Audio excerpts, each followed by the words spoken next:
안녕하세요. 사랑하는 남자친구와 결혼을 앞두고 있던 30대 중반의 여성입니다. 비록 남들보다 조금 늦은 나이지만 운명의 짝과 인생의 제2막을 시작할 거란 기대에 부풀어 있었지요. 그런데 결국 이렇게 사연을 쓰는 입장이 되었습니다. 속이 많이 상하네요. 남자친구와 저는 지인의 소개로 만났습니다. 남자친구는 저보다 4살이 많았고 주변에서는 나의 이야기를 들으면 누구 하나 빠지지 않고 궁합도 안 보는 4살 차이라며 저희를 천생연분이라 불렀어요. 하지만 그런 게 어디 있겠어요. 저희도 어느 다른 연인들처럼 사소한 이유로 바보같이 다투기도 하고 그랬습니다. 그래도 같이 있으면 말이 잘 통하고 즐거웠고 무엇보다 결혼에 대해서 이야기를 나눠보면 가치관이 잘 맞는 사람이란 생각이 들더군요. 그래서 결혼까지 결심할 수 있었고요. 저희가 결혼을 주제로 의견을 주고받기 시작한 건 사귄 지 1년이 좀 지나서부터였어요. 다른 연인들에게는 어떤 의미인지 모르겠지만 저에겐 정말 중요한 대화였습니다. 대화를 통해 남자친구가 제 결혼 상대로 어떤지, 남자친구의 집안 분위기나 식구들은 어떤지 대략 파악할 수 있었으니까요. 일에 매달리다 보니 친구들 하나둘씩 사랑하는 사람 만나 결혼하고 가정을 이루는 걸 눈치채지 못했습니다. 그러다 아차하며 뒤돌아보니 저 혼자 남았더라고요. 그때 솔직히 조바심이 났던 것도 사실이에요. 그래서 남자친구가 제 마음속에 더 깊숙이, 더 빠르게 자리 잡을 수 있었던 건지도 모르겠네요. 저는 학원 선생님이고 남자친구는 공무원입니다. 사람들이 남자친구의 나이와 직업을 알고 나면 그래도 7급 정도는 예상하더군요. 하지만 제 남자친구의 경우 오랜 시간 중소기업을 다니다 3년 전에 독하게 마음먹고 공무원 시험을 준비해 합격한 케이스로 9급 공무원입니다. 처음 남자친구를 소개받았을 때 합격한 지 얼마 안 됐다고 본인 입으로 이야기를 하더라고요. 그렇다 보니 수입면에서는 제가 남자친구보다 사정이 좋았고 반면 남자친구의 직장은 안정적이었지요. 학원가는 너무 치열해서 올해 학생이 많이 모인다 해도 다음 해에 어떤 변수로 어떻게 달라질지 아무도 알 수가 없었거든요. 남자친구는 홀어머니 손에서 자랐다고 했습니다. 아버님께서는 남자친구가 20살 무렵 타지에서 혼자 지내시다 돌아가셨다고 들었어요. 어려서부터 어머님과 아버님 사이가 굉장히 좋지 못했답니다. 결국 남자친구가 초등학교도 들어가기 전에 아버지께서는 집을 나가셨고 이후로 어머님께서 남자친구와 남자친구보다 2살 많은 언니를 홀로 키우셨다고 하더라고요. 아버님에 대한 어머님의 원망이 너무나 커서 아버님 장례식에도 가보지 못했다 했습니다. 어디에 묻혀 계신지 아니면 뿌려지셨는지도 모른다고 하더군요. 그런 슬픈 과거가 있다는 걸 알고 나니 제 마음도 아프고 좋지 않았습니다. 하지만 저는 남자친구와 결혼을 앞두고 있던 연인 사이였기 때문에 남자친구에게 안쓰러운 마음이 생기는 동시에 여러 가지 생각이 들더라고요. 특히나 걱정이 되었던 건 남자친구가 보이는 어머님에 대한 뭐라고 할까요? 안타까움? 그런 것들이 걱정이었지요. 솔직히 까놓고 말해서 저는 남자친구네 사정이 어떻건 저는 어머님과 같이 사는 건 상상할 수도 없었고 원하지 않았기 때문입니다. 사실 그런 마음을 먹게 된 건 제 개인사와도 연관이 있어요. 저희 부모님께서는 나이 차이가 제법 많이 나십니다. 10살이나 나요. 그렇다 보니 아버지는 굉장히 가부장적이시고 당신 원하는 대로 하시는 편이셨어요. 지금은 그나마 저와 동생이 어머니 편에 서서 아버지에게 맞서니 그 기세가 많이 죽었지만요. 아무튼 그래서 저희 어머니께서는 친할머니를 자그만 치 17년이나 모시며 지독한 시집살이를 견디셔야 했습니다. 할머니께서는 별것도 아닌 걸로 어지간히 저희 어머니 잡들이를 하셨지요. 아버지의 무기나에 할머니께서 엄마를 하대하셨고 무시하셨더니 나중엔 고모들도 저희 어머니께 함부로 대하더군요. 그로 인해 어머니가 부엌 한 구석에서 숨죽여 우시는 것도 몇 번을 봤습니다. 그러다 세월이 흘러 이렇게 말하긴 뭐하지만 할머니께서 돌아가시고 나서야 비로소 저희 어머니는 자유의 몸이 되셨어요. 어머니가 하신 말씀이 자식 둘 키우는 것보다 시어머니 한 분 모시는 게 몇 배로 고되고 힘드셨답니다. 딸의 입장에서 시어머니 모시는 며느리의 인생을 그토록 오래 지켜봤으니 어떤 생각을 했겠습니까? 정말이지 제 목에 칼이 들어와도 시어머니하고는 안 살 거라고 아주 오래전부터 결심을 하게 만들더군요. 그래서 남자친구와 결혼 이야기가 나왔을 때 나름 독하게 마음을 먹고 물어봤습니다. 혹시 어머님을 모시고 살고 싶으냐고요. 만약에 남자친구가 그렇다고 하면 헤어질 생각이었어요. 제 성격이 실없는 소리는 안 합니다. 지키지 못할 약속도 하지 않고요. 하지만 우려했던 바와 달리 남자친구는 그럴 생각이 없다고 했습니다. 저만 있으면 된다면서 자기랑 저 단둘이서 행복하게 살자고 하더라고요. 솔직히 남자친구의 다른 어떤 조건보다도 남자친구의 말 한마디, 이 약속 때문에 결혼까지 약속하게 된 거라고 해도 과언이 아닙니다. 그런데 막상 본격적으로 식을 준비하는 이 바쁜 와중에 남자친구가 제 간을 본다는 느낌이 들기 시작한 건 남자친구의 누나가 출산을 하면서입니다. 제가 아무래도 며느리도 아니었고 그렇다 보니 남자친구 집안에 대해서 속속들이 알 수는 없었지만 아직 결혼도 안 했다는 언니가 출산을 한다는 사실이 너무나 충격적이었습니다. 게다가 언니가 병원을 가거나 무슨 일이 있으면 항상 제 남자친구나 어머님이 나서는 눈치였어요. 보통 제 친구들을 보면 누나가 남동생한테 지극하긴 해도 남동생이 누나한테 지극한 경우는 별로 없었기에 남매지간이 각별하네 싶었지요. 하지만 나중에 우연히 알게 된 바로는 상대 집안에서 결혼을 반대하고 있었는데 언니가 임신부터 덜컥 하게 되면서 상대 쪽이 완전히 뒤집어졌답니다. 애고 나발이고 필요 없다고 키우던지 버리던지 마음대로 하라면서요. 그런 이야기가 오가고 나서는 아예 상대 남자 쪽에서 얼굴도 비추지 않더랍니다. 한 번은 남자친구가 울분을 토하듯 언니의 예비 시댁에 대해서 불만을 털어놓았습니다. 그래도 애까지 낳았는데 반대를 하는 게 말이 되냐면서 말이에요. 저는 조심스럽게 그쪽에서 왜 언니를 반대하는 거냐고 물었어요. 남자친구의 말이 언니가 모아둔 돈도 없는 데다가 자기가 시집가면 친정어머니께서 혼자 드시지 않냐. 그러니까 한 달에 용돈으로 50만 원씩은 드리고 싶다 했답니다. 언니 딴에는 속이기 싫다며 예비 시댁에 인사드리러 간 자리에서 그랬다네요. 이건 뭐 바보도 아니고 솔직한 제 생각이 그랬습니다. 그걸 뭐 한다고 그 자리에서 떠드나. 바본가? 그렇다고 남자친구한테 당신 누나 바보냐고 할 수도 없고 뭐라 위로해줄 말이 없더군요. 그리고 결국 남자 쪽에서 신우에게 결혼은 없었던 일로 하자고 했답니다. 일단에 유전자 검사부터 하고 그 남자 집안 아이가 맞으면 양육비는 주겠다고 했다면서요. 언니가 직접 저한테 전화를 걸거나 제가 언니가 우는 모습을 본 건 아니지만 그 속이 말이 아니겠다 싶었습니다. 하지만 더 큰 문제는 제 남자친구였어요.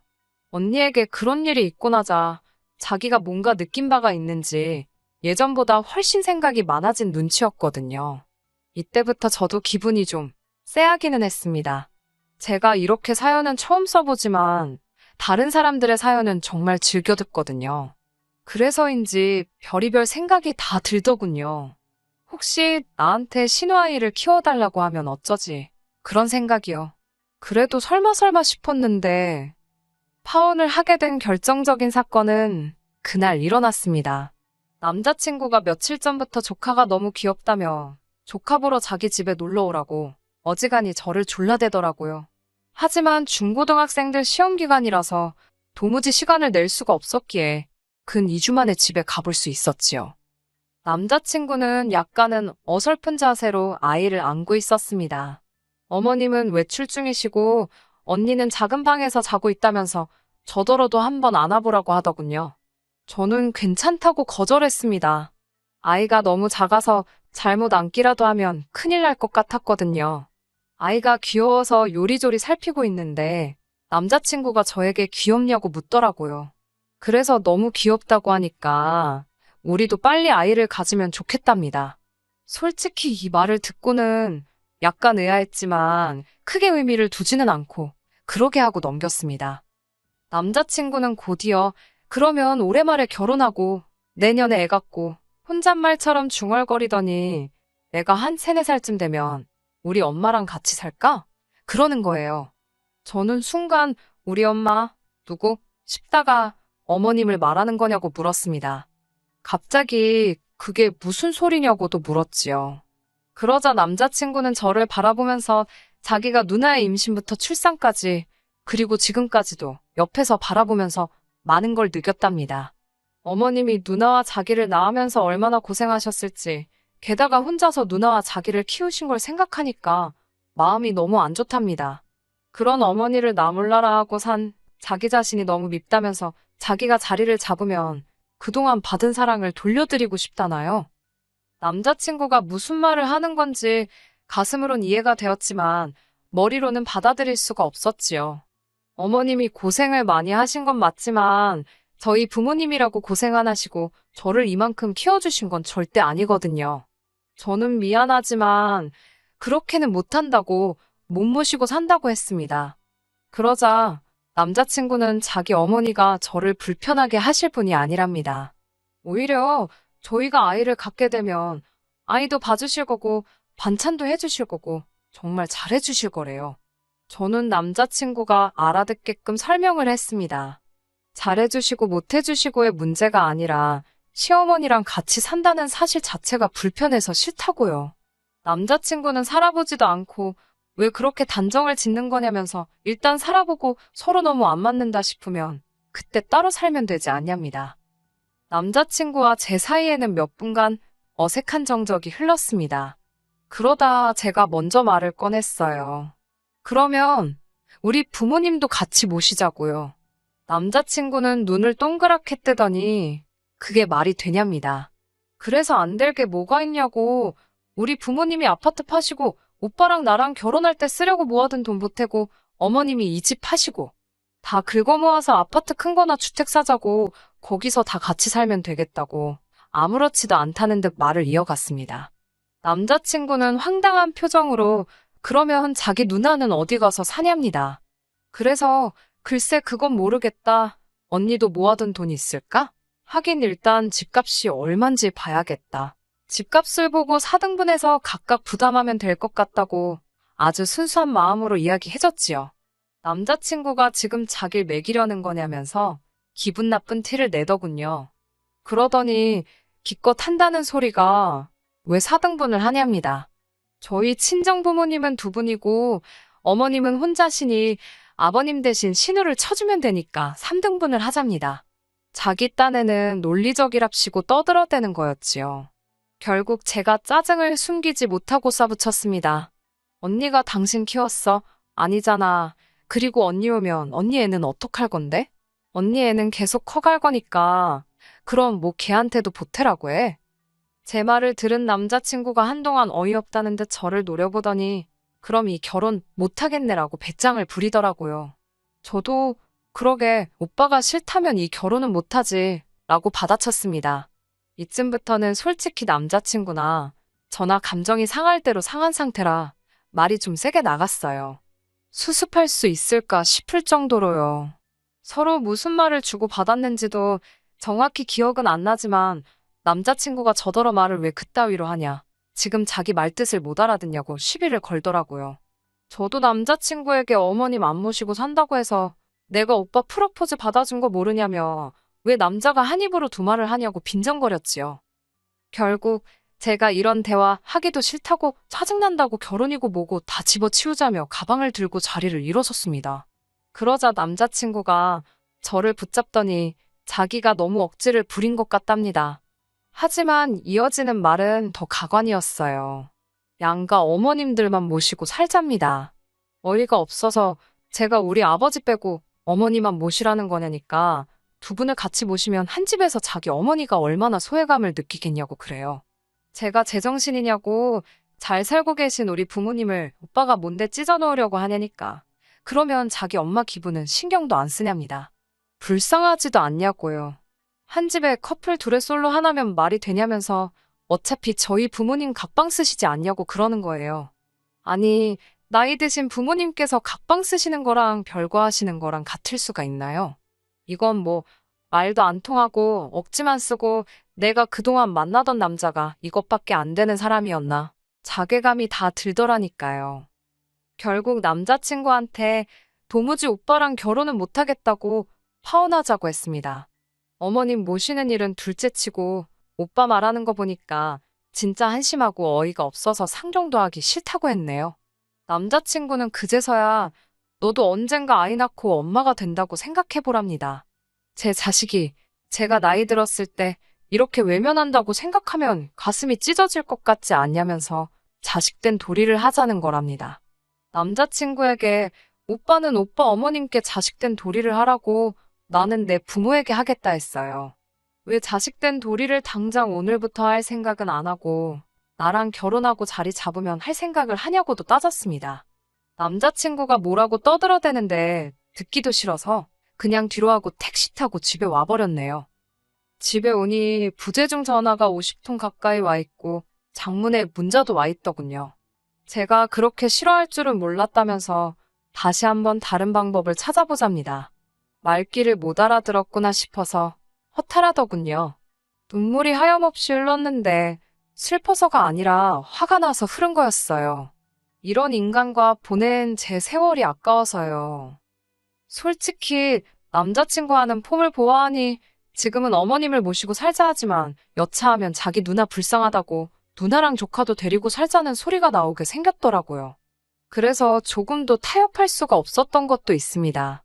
어머님이나 언니 두 분 다 그래도 나쁜 분들은 아닌 것 같아서 결혼해도 그럭저럭 잘 지낼 수 있을 줄 알았는데 이건 후기라고 하긴 뭐하지만 이미 상견례까지 다 했던 사이라서 제가 파혼했다고 말을 했어도 쉽게 정리되진 않았습니다. 마지막으로 남자친구와 파혼하자고 다툰 날 이후로 한 일주일 가까이 양가 어머님들께서 통화도 하시고 특히 남자친구 어머님이 저에게 미안하다 하시더라고요. 그래도 곧 죽어도 절대로 같이 살 일은 없다. 뭐 그런 말씀은 없으셨고 그냥 사람 일이라는 게 살다 보면 이런저런 이유로 뜻하지 않게 흘러가기도 한다면서 너무 그렇게 고집부리면 안 된다 하시대요. 그래서 확실히 마음을 굳혔지요. 남자친구랑 절대로 결혼하지 않기로요. 앞으로 남자친구 소식을 들을 일은 없겠지만 그놈의 효자 노릇, 자식돌이 얼마나 잘하고 살지 궁금하긴 할 것 같네요. 끝까지 들어주셔서 감사합니다. 오늘의 사연은 여기까지입니다. 구독과 좋아요, 알람 설정 부탁드리고 더 좋은 사연으로 다시 찾아뵙겠습니다. 감사합니다.